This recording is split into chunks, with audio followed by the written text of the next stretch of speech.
voisi olla onnellisempi. Miksi sä ajat autokortti, jos ei kiinnosta auto? Mä en aio julkisissa olla lapsen kanssa. Millainen isä sä haluaisit olla? Mulla tärkeää olisi se, että mulle voi puhua. Aika lai päivälleen siitä, kun mä laitoin korkin kiinni, niin me ei olla tapeltu enää. Hei! Aleksi. Terve! Suuret onnittelut perheen lisäyksestä ja kihlautumisesta Aleksille ja Noralle. Mä en tiedä mistään mitään, Aleksi. Mä oon oppinut tää ihan kuule päivä kerrallaan tää juttu. Susta on tulos, vai?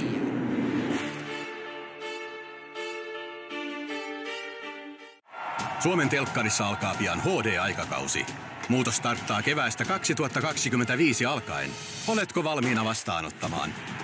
Lisätietoa osoitteesta hdtvopas.fi.